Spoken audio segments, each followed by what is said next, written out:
فلا هادي له وأشهد أن لا إله إلا الله وحده لا شريك له وأشهد أن محمدًا عبده ورسوله وخاتم أنبيائه ورسله صلى الله عليه وعلى آله وصحبه وسلم تسليمًا كثيرًا كثيرًا. أعوذ بالله من الشيطان الرجيم. بسم الله الرحمن الرحيم.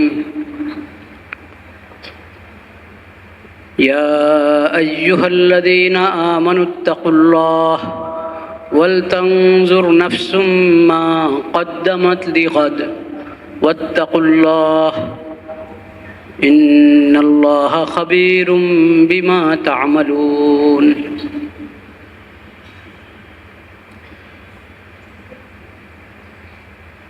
আল্লাহ রব্বুল আলমিনের মেহেরবানি, আল্লাহ তাআলা আমাদেরকে আমাদের জন্য নেক আমলের আল্লাহর নৈকট্য অর্জনের জন্য অনেক দরওয়াজা আল্লাহ খুলে রেখেছেন। কিভাবে বান্দা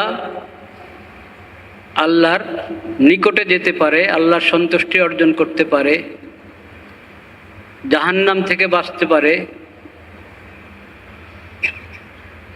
জান্নাতের অধিকারী হতে পারে, সেজন্য আল্লাহ তাআলা অনেক রাস্তা, নেক আমলের অনেক রাস্তা খুলে রেখেছেন। আল্লাহর নৈকট্য অর্জনের জন্য সবচেয়ে আল্লাহর কাছে সবচেয়ে প্রিয় এবং সবচেয়ে বেশি জরুরি বিষয় হলো ফরজ আদায় করা, হারাম থেকে বেঁচে থাকা।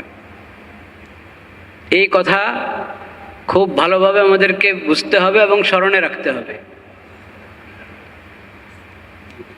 আল্লাহর কাছে আল্লাহর নৈকট্য অর্জনের জন্য সবচেয়ে প্রিয় মাধ্যম হলো এবং যেটা সবচেয়ে বেশি জরুরি সেটা হলো কি? ফরজ। ফরজ আদায় করা, আল্লাহ যা ফরজ করেছেন তা আদায় করা, আল্লাহ যা হারাম করেছেন তা থেকে বেঁচে থাকা।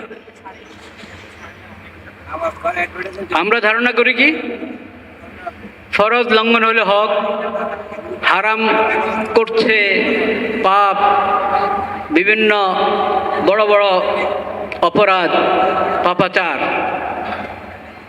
হতে থাকুক, সব বরাতে সব মাপ নিয়ে নেব। আছে না একটা ধারণা? 5 ওয়াক্ত ফরজ নামাজ, এটা দৈনিক সবসময় আমল, প্রতিদিন 5 ওয়াক্ত নামাজ ফরজ, সে নামাজের গুরুত্ব দিচ্ছে না। কবিরা গুনাহ, বড় বড় পাপ, ওগুলোর ব্যাপারে, ওগুলো থেকে বেঁচে থাকার ব্যাপারে আমি যত্ন নিচ্ছি না, উদাসীন।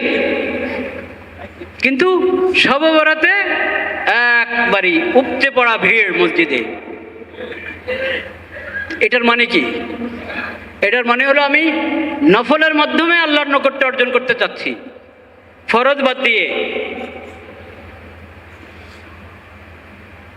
ফরজ বাদ দিয়ে এবং গুনার কাজ করে আল্লাহর নৈকট্য অর্জন করব নফলের মাধ্যমে। এটা অসম্ভব কথা, এটা অসম্ভব কথা।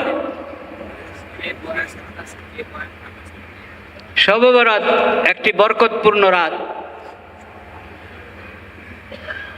ফজিলতের রাত, কিন্তু এর মানে এটা না যে আমি পুরো বছর উদাসীন থাকব, পুরো বছর উদাসীন থাকব, ফরজের ব্যাপারে উদাসীন থাকব, গুনাহ থেকে বাঁচার ব্যাপারে উদাসীন হয়ে থাকব, বান্দার হক নষ্ট করতে থাকব, আল্লাহর মাখলুকের উপরে জুলুম করতে থাকব, আর শবে বরাতে মসজিদে এসে ইমাম সাহেবের সঙ্গে একটা মোনাজাত দিব আর আমার সব কিচ্ছা শেষ। না না না, এটা ইসলামের শিক্ষা নয়। ইসলামের শিক্ষা হলো তুমি ফরজ আদায়ের ব্যাপারে যত্নবান হও। বাবু তুমি বসে যাও, ফরজের ব্যাপারে যত্নবান হও, ফরজ আদায় করো, আল্লাহ যা ফরজ করেছেন তা আদায় করো। 5 ওয়াক্ত ফরজ নামাজ, রমজানের ফরজ রোজা, যাকাত, হজ যার সামর্থ্য আছে হজ, এবং যে অঙ্গনে যা ফরজ, মানুষের মানব জীবনের যেই অঙ্গনে যে শাখায় যা আল্লাহ ফরজ করেছেন। যেমন আমি যদি চাকুরি করি, আমার চাকুরিজীবী হিসেবে আমার উপরে ফরজ হলো আমি চাকুরির হক আদায় করা, ওখানে কোনো খেয়ানত না করা। যতটুক সময় আমার দায়িত্ব, আমার ডিউটি, অতটুক সময় শুরু থেকে শেষ ঠিক সময় যাওয়া এবং পুরো সময় থেকে তারপরে বের হওয়া। দেরি করে যাব, আগে আগে বের হয়ে যাব, এটা গলত তরিকা, এটা ফরজ লঙ্ঘন হলো। এবং যতক্ষণ ওখানে আছি আন্তরিকতার সাথে আমি আমার দায়িত্ব পালন করব, এটা ফরজ। ব্যবসার অঙ্গনেও এরকম ফরজ আছে। প্রত্যেক মানব জীবনের প্রতিটা অঙ্গনে আল্লাহ কিছু আমল ফরজ করেছেন, কিছু জিনিস হারাম করেছেন। হারামটা থেকে বাঁচতে হবে, ফরজটা আদায় করতে হবে। হারাম থেকে বেঁচে থাকা এবং ফরজ আদায় করার মাধ্যমে আল্লাহর নৈকট্য অর্জন হয়। এরপরে হলো নফল। নফল দিয়ে ঘাটতি পুরা করো, ফরজের ঘাটতি পুরা করো। কিন্তু ফরজ নাই, খবরে নাই ফরজের, তো ঘাটতি পুরা করবেন কি আপনি? যদি আমি আদায় করি ফরজ, ওখানে কি কি ত্রুটি থেকে গেছে বেখেয়ালিতে, সেটা পুরা হবে নফলের মাধ্যমে। আমি যদি ফরজ লঙ্ঘন করেই চলি, তো এখানে তো ঘাটতি পুরা হওয়ার কি হলো? এটা নফলকে ভুল ব্যবহার করা, নফলকে ভুল ব্যবহার করা। নফল হলো, এটা হলো মনে করেন বিল্ডিং করলেন, ফাউন্ডেশন হয়েছে, হ্যাঁ সব কিছু হয়েছে, এখন রং লাগাচ্ছেন আপনি চারদিকে। নফল হলো রং লাগানো। হাওয়ার উপরে যদি আমি রং লাগাইতে হবে, তাহলে আমার ইমানে জিন্দিগি, আমার তাকওয়ার জীবন হইতে হবে, আমার মধ্যে তাকওয়ার জীবন থাকতে হবে। আমার উঠা বসা, চালচলন, লেনদেন, আকীদা, বিশ্বাস, ইবাদত, বন্দেগী, সব কিছুর মধ্যে ফাউন্ডেশনটা থাকতে হবে। এই ফরজ হলো ফাউন্ডেশন। গুনাহ থেকে বেঁচে থাকা, হারাম থেকে বেঁচে থাকা, এটা ফাউন্ডেশন। এই ফাউন্ডেশনের উপরে আপনি এবার উঠেতে থাকেন, এটা হলো নফল। এটা হলো শবে বরাত। কিন্তু শবে বরাত তো বছরে একবার, প্রতি রাত কি শবে বরাত নয়? হ্যাঁ, শবে বরাত বছরে একবার, এই কথা ঠিক আছে। কিন্তু শবে বরাতের যে বরকত, ফজিলত, ওটা পাওয়ার জন্য আল্লাহ তাআলা বছরে একবার আমাদেরকে সুযোগ দেন, না প্রতি রাতেই সুযোগ দেন? প্রতি রাতে সুযোগ দেন। শবে বরাতে আর অন্য রাতে পার্থক্য হলো, শবে বরাতের এই বরকতটা সূর্য ডুবার পর থেকেই, মাগরিবের সময় হওয়া থেকে শুরু হয়, শবে সাদেক পর্যন্ত পুরা সময়। কিন্তু পুরো বছরের প্রতিটি রাতের মধ্যে বিশেষ বরকত, বিশেষ মাগফিরাত, বিশেষ রহমতের মুহূর্ত আসে। যদিও সে একবার একটার মাগরিব থেকে ফজর পর্যন্ত পুরা রাতের ব্যাপারে এরকম না, কিন্তু প্রতি রাতেই এরকম বিশেষ রহমত, বিশেষ বরকত এবং ফজিলতের মুহূর্ত আসে। বলেন আলহামদুলিল্লাহ। প্রতি রাতে আসে, প্রতি রাতে আসে। প্রতি রাতেই তো শেষ রাতের দিকে বিশেষ রহমতের সময় না ওটা? এখানে যেমন আছে যে আল্লাহর বিশেষ দৃষ্টি হয় জমিনের প্রতি, জমিনবাসীর প্রতি বিশেষ দৃষ্টি হয়, আল্লাহ ক্ষমা করেন। তো প্রতি রাতের ব্যাপারে তো সহিহ হাদিসে আছে, সহিহ হাদিসে শবে বরাতের যে হাদিসটাও সহিহ, যেটা আমি সহিহ ইবনে হিব্বানের উদ্ধৃতিতে গত জুমায় পড়েছি, এটাও সহিহ হাদিস। কিন্তু এর যে সনদের বিচারে এবং অনেক সহিহ সনদে বর্ণিত সহিহ হাদিস হলো, প্রতি রাতে একটা সময় আসে, রাতের শেষের দিকে, অর্ধরাত যাওয়ার পরে বা রাতের তৃতীয় অংশ যাওয়ার পরে আল্লাহর পক্ষ থেকে আহ্বান হতে থাকে বন্দাদের প্রতি, কি কে আছো, কি চাবে? কার মাগফিরাতের দরকার, আমি মাগফিরাত দিতে ক্ষমা করতে প্রস্তুত। কার রহমতের দরকার, আমি রহমত বর্ষণের জন্য প্রস্তুত। কার রিজিকের দরকার, কার কি দরকার বলো। হাল মিন সাইলিন ফাউতিয়া, আছে কেউ প্রার্থনাকারী, আমি তো দিতে প্রস্তুত প্রতি রাতে। আর আমরা চাই যে প্রতি রাত ঘুমাইতে থাকি সারা রাত, বছরে একবার শবে বরাত পালন করব। সেই পালনটাও যে কেমন পালন করি সেটা তো আরেক প্রসঙ্গ, সেটা পরে বলছি যদি মনে থাকে, আল্লাহ তৌফিক দেন। প্রতি রাত আল্লাহ আমাদেরকে মৌকা দিয়ে দিয়েছেন ভাই। এই জন্য পুরা বছর উদাসীন থেকে শবে বরাত পালন, এটা মুমিনের কাজ হইতে পারে না। শবে বরাত পালন সহি তরিকায় পালন করা মুমিনের কাজ, কিন্তু উদাসীন থাকা মুমিনের কাজ। পুরা বছর উদাসীন থাকা কি মুমিনের কাজ? এবং শবে বরাতের এই নেয়ামতকে অপব্যবহার করা, ভুল ব্যবহার করা, এটা মুমিনের কাজ হইতে পারে কখন? এই দুইটা কথা মনে রাখতে হবে, দুইটা কথা। শবে বরাত বছরে একবার হলেও যেই বরকত, যেই মাগফিরাত শবে বরাতে পাওয়া যায়, সেই বরকত মাগফিরাতের জন্য আল্লাহ তাআলা পুরা বছরে আমাদের জন্য দরজা খুলে রেখেছেন। পার্থক্য হলো শবে বরাত সন্ধ্যা থেকে শবে সাদেক পর্যন্ত, অন্য রাত হয়তো পুরা রাতের ব্যাপারে এরকম ঘোষণা নাই, কিন্তু ওখানেও রাতের প্রতি রাতের মধ্যেই বিভিন্ন মুহূর্ত বিশেষ বরকত, বিশেষ ফজিলতের আসে। এবং শেষ রাত যেটা, সেটা তো প্রতি রাতেই বিশেষ রহমতের মুহূর্ত, বিশেষ মাগফিরাতের মুহূর্ত। এবং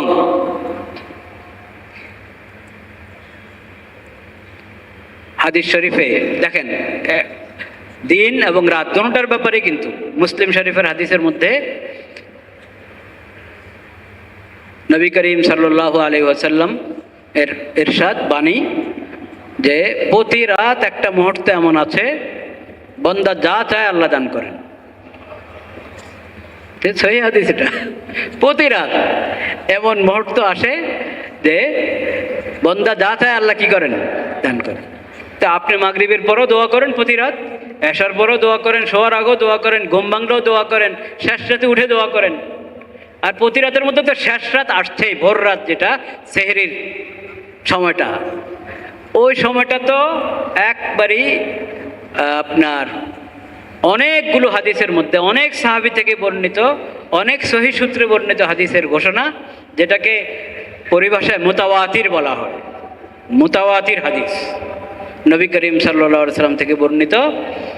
সেই হাদিসের মধ্যে যে ইয়ানজিলুল্লাহু তাবারাকা ওয়া তাআলা,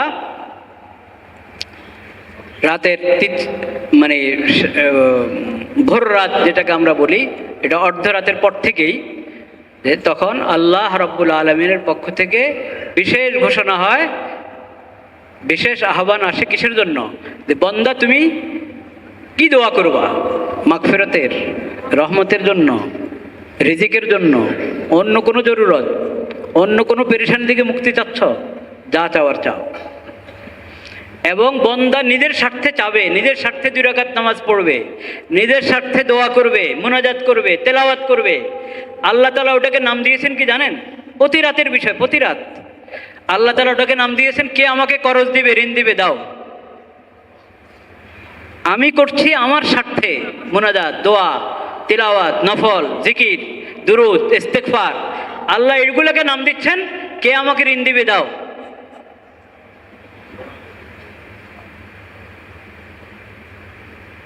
এবং সেখানের ভাষাটা কি? গায়রা আদুমিন ওয়ালা যালুমিন, মান নুকরিদু গায়রা আদুমিন ওয়ালা যালুমিন। কে ঋণ দিবে? ওই সত্তাকে যার কোনো অভাবও নাই আর যে কখনো জুলুমও করে না। কে তিনি? আল্লাহ তাআলা। আল্লাহর কোনো অভাব নাই, কাজে তুমি আল্লাহকে ঋণ দিলে তোমার ভয় নাই, এই ঋণ পাবে, এটার বদলা পাবে। ঋণ দিচ্ছি আমি আল্লাহকে 2 রাকাত নামাজ, কার জন্য? আল্লাহর জন্য ইবাদত করছি। কার স্বার্থে? আমার নিজের স্বার্থে। কিন্তু আল্লাহ এটাকে নাম দিচ্ছেন, আমাকে ঋণ দাও। এই ঋণ আল্লাহ যে ফেরত দিবেন আখিরাতে, যা আপনি দিয়েছেন 2 রাকাত ফেরত দিবেন, না 2 রাকাতকে আল্লাহ তাআলা হাজারো রাকাত বানিয়ে ফেরত দিবেন।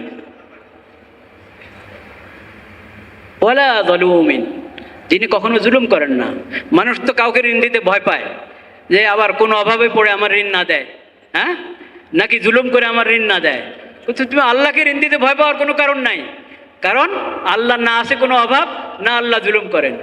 কাজে আল্লাহকে ঋণ দাও, পেয়ে যাবা। কিন্তু আল্লাহকে ঋণ দিলে পাবে শুধু যতটুক দিয়েছো অতটুক? কখনো না। এর থেকে হাজারো গুণ, লাখো গুণ বাড়িয়ে আল্লাহ তাআলা আখিরাতে জান্নাতে দান করবেন।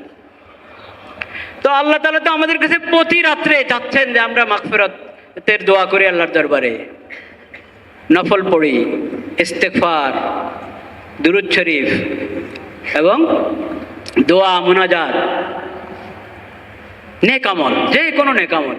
প্রতি রাত্রে তুমি নেক আমল করে আল্লাহকে করজ দিতে থাকো, আল্লাহর কাছে জমা হতে থাকবে, আল্লাহ বাড়াইতে থাকবেন। প্রতি রাত আল্লাহ এই সুযোগ দিয়ে রাখতেন। প্রতিদিন এমনি তো দিনের মধ্যে সকালে ইশরাকের সময় আছে, পরে চাষতের সময় আছে, পরে এই যে একবার ঠিক যে সময় জোহরের নামাজের সময় হয়, সূর্য ঢালার সাথে সাথে যে সময়টা, এটাও রহমতের দুয়ার খোলে। তখন যদি তুমি 4 রাকাত নফল নামাজ পড়ো, এটাকে বলে ফাইউজ জাওয়ালের নফল নামাজ।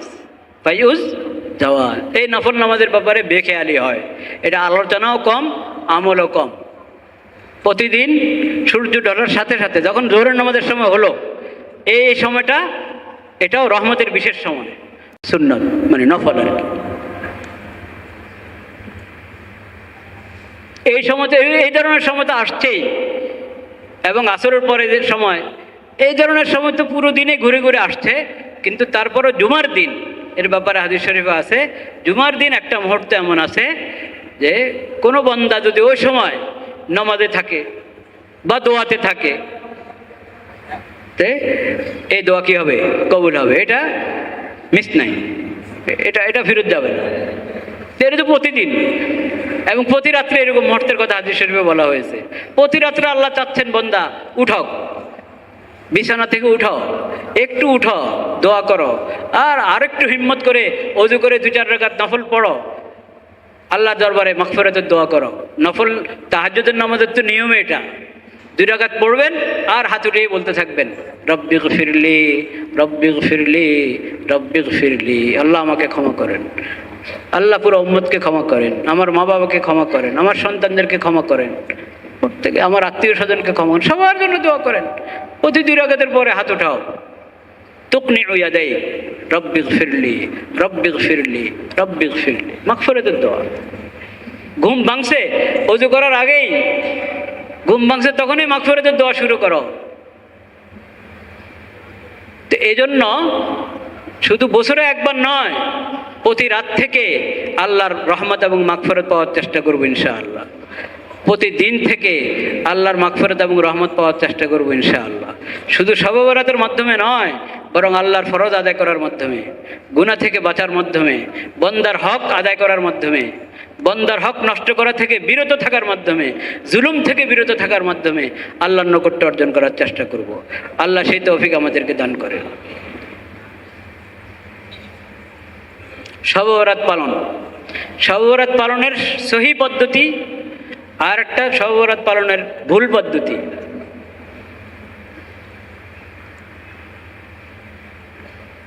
সহি পদ্ধতি শবে বরাতের, একবারই সহি পদ্ধতি হলো শবে বরাত হলো আল্লাহর মাগফিরাতের রাত। কাজেই তুমি ইস্তেগফার, তওবা এবং যেসব আমলের দ্বারা মাগফিরাত পাওয়া যায় ওইসব আমলের মধ্যে এই রাতটা কাটাও যতক্ষণ পারো, যতক্ষণ পারো। এটা তো অন্য সব রাতের মধ্যে একটা রাত। কাজে এটাতে মাগরিবের নামাজ আছে, এশার নামাজ আছে, ফজরের নামাজ আছে, নাকি রাত শেষে ফজরের নামাজ, মাগরিব জামাতে মসজিদে পড়ো। এটা তো প্রতিদিনের সুন্নত, নাকি শবে বরাতের সুন্নত? কি মাগরিবের নামাজ জামাতে মসজিদে পড়া এটা শবে বরাতের আমল না প্রতিদিনের আমল? এশার নামাজ জামাতের সাথে মসজিদে পড়া শবে বরাতের আমল না প্রতি রাতের আমল? রাত শেষে ফজরের নামাজ জামাতে মসজিদের সাথে পড়া শবে বরাত না সব দিন? সব দিন। এমন শবে বরাত পালন করলাম, ফজরের নামাজ মসজিদে আর পড়লাম না, সারা রাত জাগনা, ফজরের জামাতের সময় ঘুমে, হলো শবে বরাত পালন? সঠিক পদ্ধতির পালন শবে বরাত পালন হলো আগে নিয়মিত যে আমল ওটা ঠিক রাখো, ওটা ঠিক রাখো, যদি ঘরের মধ্যে মা বোনদেরকে হালুয়া রুটির মধ্যে লাগায় দাও, ঘরে মা বোনদেরকে হালুয়া রুটি বানানোর মধ্যে লাগায় দাও, আরো কত ধরনের কি পিঠা বানায়, কোনটা মাছের মতো কোনটা কিসের মতো, হ্যাঁ? তো প্রাণীর আকৃতি করে যে আপনি বানাচ্ছেন, এটা কি পিঠা বানানো হচ্ছে না গুনাহ হচ্ছে?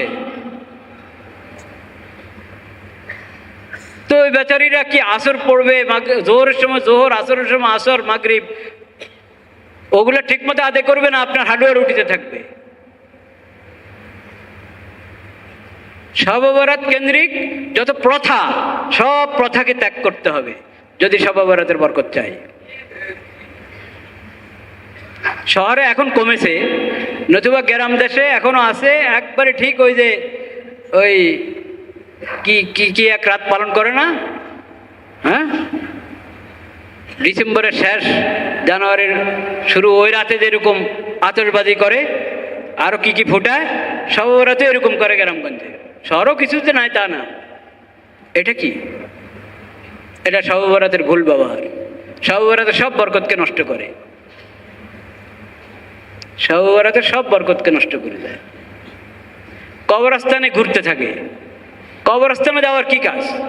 মাইয়াতের জন্য আপনি আপনার জায়গায় দোয়া করতে থাকেন, কবরস্থানে কেন ভিড় লাগাবেন? আমি বলেছি কিনা জানি না, একটা দুর্বল সনদের একটা বর্ণনা এসেছে, দুর্বল সনদের একটা বর্ণনা এসেছে, নবী করিম সাল্লাল্লাহু আলাইহি সাল্লাম এই রাত বাকি কবরস্থান, মদিনা মুনাওয়ারার মসজিদে নববীর কাছে যে কবরস্থান, ওই কবরস্থানে গিয়ে ওই মাইয়াতদের জন্য মাগফিরাতের দোয়া করেছেন। এটা জয়ীফ একটা রাওয়ায়াত, জয়ীফ বর্ণনা, কিন্তু কাউকে বলেন না নবী করিম সাল্লাল্লাহু আলাইহি সাল্লাম যে তোমরাও আসো, একা। এটা জানতে পেরেছেন শুধু আয়েশা রাদিয়াল্লাহু তাআলা আনহা। উনি কাউকে বলেন নাই যে এই রাতের আমল, শবে বরাতের আমল হলো কবরস্থানে যাও, কবরস্থানে জিয়ারত করো। তো যদি কেউ মনে করে যে কবরস্থান জিয়ারত করা, কবর জিয়ারত করা শবে বরাতের বিশেষ আমল, শবে বরাতের বিশেষ সুন্নত, এই ধারণা ভুল। এরপরে জিয়ারত মানে কি মহিলারাও যাবে পর্দা ছাড়া, পুরুষরাও যাবে, ওখানে দোকান বিছাবে, বাইরে দোকানপাট, এই উৎসবের মতো। কবর জিয়ারত হলো আখিরাত স্মরণ করার জন্য না উৎসবের জন্য? কবরস্থানে যদি উৎসব হয়, কবরস্থানে গিয়ে যদি আড্ডা হয়, কথাবার্তা, কোনো ফিকির নাই, আখিরাতের ফিকির পয়দা হয় নাই, তাহলে এটা কেমন কবর জিয়ারত হলো? কবর জিয়ারত করা হয় আখিরাতের ফিকিরের জন্য, আখিরাতের ফিকিরের জন্য কবর জিয়ারত। কবর জিয়ারত তামাশার জন্য না, আড্ডার জন্য না, কবরস্থানে ভিড় লাগানোর জন্য না, আলোকসজ্জার জন্য না, মহিলারা বেপর্দা হয়ে যাবে কবরস্থানে এই জন্য না। মহিলাদের জন্য তো এমনি কবরস্থানে যাওয়া ঠিক না। ভাইরা আমার, শবে বরাতকে বেদাতি তরিকা পালন না করি, শবে বরাত কেন্দ্রিক যত প্রথা, যত মুনকার কাজ সব ত্যাগ করতে হবে। এমনকি শবে বরাত এরকম জুমার মধ্যে আমরা আসলাম মসজিদে, 5 ওয়াক্ত নামাজে আমরা মসজিদে আসি, এরকম শবে বরাতের জন্য মসজিদে একত্র হওয়া এটাও কোনো সুন্নত বিধান না। আপনি নিজের ঘরকে নিন্দা করেন, ঘরের মধ্যে নফল পড়েন, কোরআন তেলাওয়াত করেন, ইস্তেগফার করেন। মসজিদে তো আসতে হবে, মাগরিবে আসলেন, এশায় আসলেন, তখন মসজিদে যদি কোনো আমল থাকে সে আমলে যুক্ত হতে পারেন, কিন্তু মসজিদে শবে বরাত কেন্দ্রিক কোনো আমল রাখা এটা সহি তরিকায় পড়ে না, মানে এটা কোনো সুন্নত তরিকায় পড়ে না। আমি ওরকমও বলছি না, কারো কাছে আজকে শুনলাম কেউ বলছেন যে একবারই কঠিন মন্তব্য করছেন, মনে হয় যেন এটা কোনো গুনার কাজ। যদি শবে বরাতে মসজিদে একসাথে একত্র হয় মানুষ, কিছু বয়ান হলো, কিছু দোয়া হলো একসাথে, এটা মনে হয় কোনো গুনার কাজ, এরকম কোনো বক্তা বললেন। এবং একটা খুব নিকৃষ্ট একটা উপমা দিয়ে এই কথা একজন বক্তা বলেছেন, এটা অন্যায় কথা, এভাবে বাড়াবাড়ি করা ঠিক না। হ্যাঁ, কোনো বাড়াবাড়ির প্রতিবাদ, আপনি যদি প্রতিবাদ করতেও বাড়াবাড়ি করলেন তাহলে এটা কেমন কথা হলো? এটা ঠিক না, এটা গুনাহ বলতে পারেন না আপনি। যে বাবা আমি বললাম যে এটাকে যদি আমরা সুন্নত মনে করি যে শবে বরাত পালন হবে একত্র, মসজিদে একাত্র হয়ে শবে বরাত পালন হবে, এই ধারণা ঠিক না, এটা হাদিস দ্বারা প্রমাণিত না।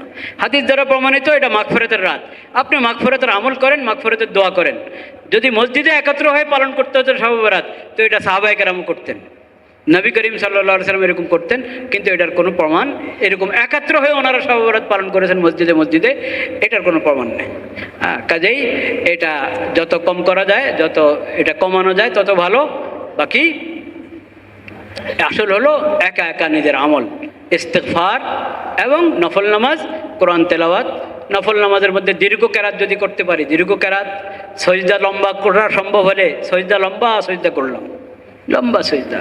এমনি তো যে কোনো নফল নামাজে লম্বা সজদা, তাসবিহাত পড়তে থাকবো এবং দোয়া করতে থাকবো। নফল নামাজের মধ্যে সজদাতে দোয়ার অনেক সুযোগ, নিজের যা চাওয়া আল্লাহর কাছে আছে আমি সজদা পড়ে আল্লাহর কাছে বলতে থাকবো, কারণ একা একই আমি পড়তেছি।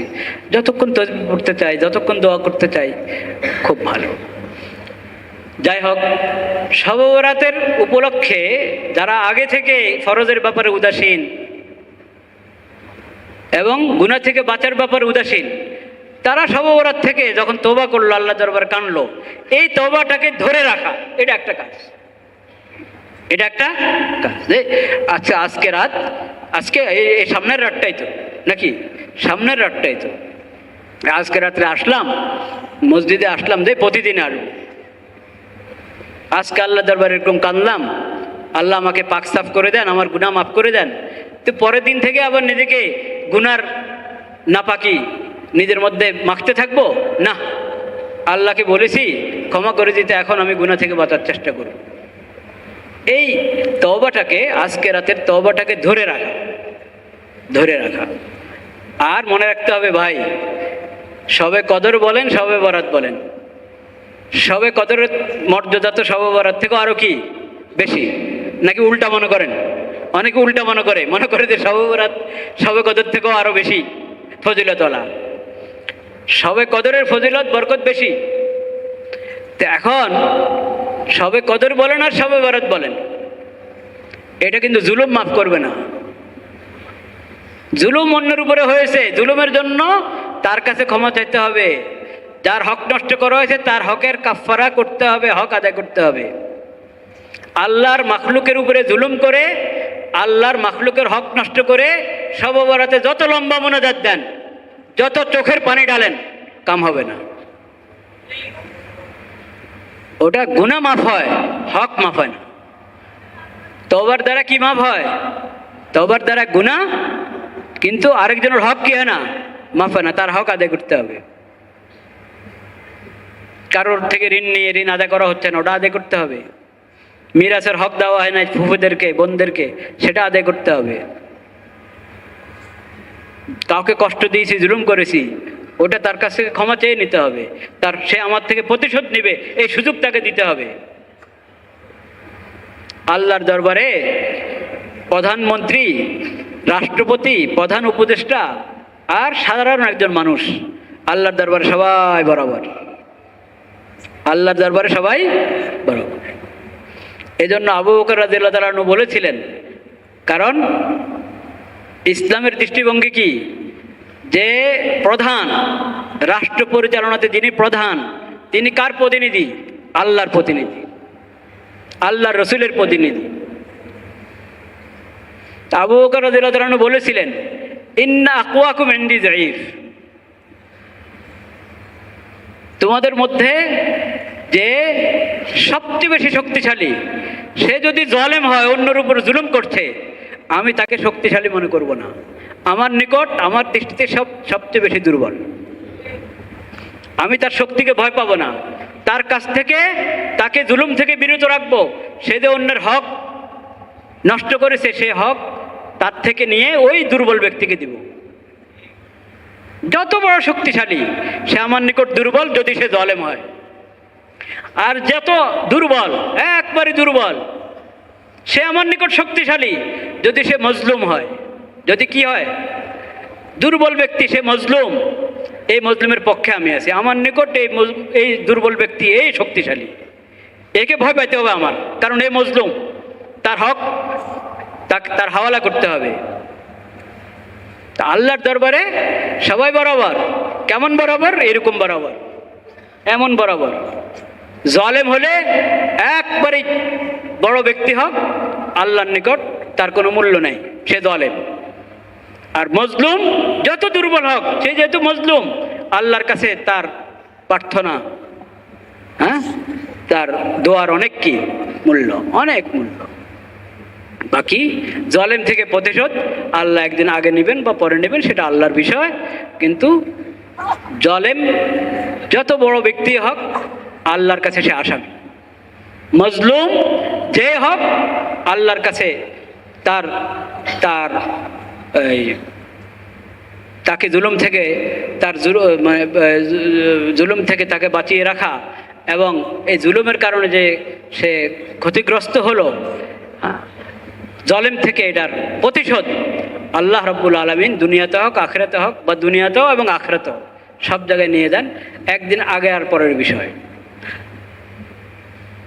আল্লাহ রাব্বুল আলামিন ছাড় দেন কিন্তু ছাড়েন না, এটা মনে রাখতে হবে। কাজেই জালেমদেরকে সতর্ক থাকতে হবে। জালেমরাও যে এসে মসজিদে এসে কান্না দিবেন আর জুলুম ছাড়বেন না, এটা হবে না, এটা হবে না। জালেম অত্যাচারী আর ইনসাফওয়ালা আল্লাহর কাছে বরাবর হতে পারে না, কখনো বরাবর হতে পারে না। যে জুলুম করে না সেও আল্লাহর দরবারে মুনাজাত দিবে, যে জালেম সেও আল্লাহর কাছে মুনাজাত দিবে। এই দুনু মুনাজাত দেখা হবে কিভাবে? এই দুনু মুনাজাত দেখা হইতে পারে না। জালেমের মুনাজাত গ্রহণ করার জন্য 1 নম্বরে জুলুম থেকে তওবা করতে হবে। জুলুম করে যাদেরকে কষ্ট দিয়েছে তাদের ক্ষতিপূরণ করতে হবে, তাদের কাছ থেকে মাপ নিতে হবে, তারপরে আল্লাহর মাপ পাওয়া যাবে।